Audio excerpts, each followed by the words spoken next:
where a teenager gives Johnson video games to kill his mother, is based on an actual client encounter with the real-life Gary Johnson.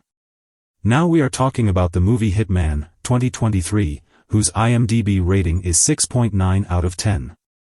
Which are nominated for NMFC awards and awarded for Best Actor Glenn Powell. This is a comedy, crime, and romance category movie. Hey, welcome back to my channel, Film Recaps Zone. Let's get started out today's movie explanation. Hitman, 2023.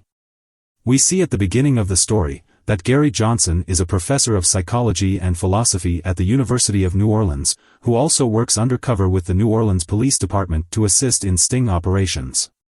When Jasper, a fellow cop who acts as a fake hitman to solicit murder-for-hire confessions and payments, is suspended, Gary is unwillingly pushed into the role. Gary quickly discovers he has a natural talent for the work, researching suspects in advance and creating unique personas for each one to successfully garner solicitations. Gary adopts the persona of a man named Ron to solicit a murder-for-hire confession from a dissatisfied married woman named Madison, who wants her controlling husband dead. During their conversations, Gary quickly develops both sympathy and attraction for Madison. When she tries to pay Ron, Gary refuses the money and instead suggests that Madison use it to start a new life, much to the frustration of his colleagues. Gary begins a relationship with Madison but continues to maintain his Ron persona. Madison confides that she owns a gun, and Gary teaches her how to use it, instructing her to aim for the heart if she ever needs to kill. One night, after a night out clubbing, Gary and Madison have a heated confrontation with Ray, Madison's ex-husband, which escalates until Gary pulls a gun to force Ray to back off. Later that evening, while dining outside at a restaurant, Gary and Madison run into Jasper, who becomes suspicious of their relationship. Furious with Madison, Ray attempts to have her killed, unknowingly contacting Gary for the job. Unable to research his suspect, Gary goes into the encounter blind and improvises by having their conversation with their backs to each other. At the end of their discussion, Gary reveals his identity to Ray, who then rushes out, declaring he will kill Madison himself. Fearing for her safety, Gary tries to convince Madison to leave her house, but she doesn't believe Ray would actually go through with it.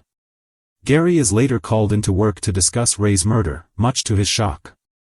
After learning that Ray was shot in the heart with bullets from a gun similar to Madison's, Gary deduces it was her, while his co-workers believe it was either her or a botched drug deal.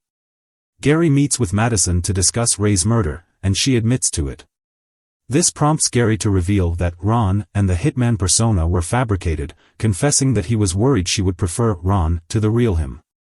After being kicked out by Madison, Gary returns to the police, who reveal their evidence against her is mounting, especially after discovering Ray had increased his life insurance policy shortly before he died. Jasper suggests that Gary use the Ron persona to solicit a confession from her, and Gary reluctantly agrees. He arrives at her house and pretends to interrogate Madison, giving her acting cues typed on his phone. Together, they manage to convince the police to leave Madison alone. However, Jasper stakes out the place, waiting for Gary to return.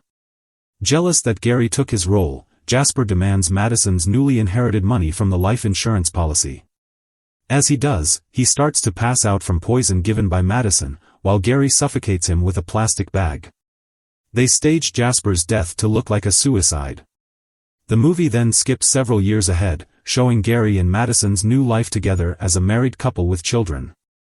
As the credits roll, an intertitle card dedicates the film to the real Gary Johnson, honoring his achievements as a war veteran, college professor, and his role in securing 70 undercover arrests. It concludes with a note emphasizing that he never committed murder.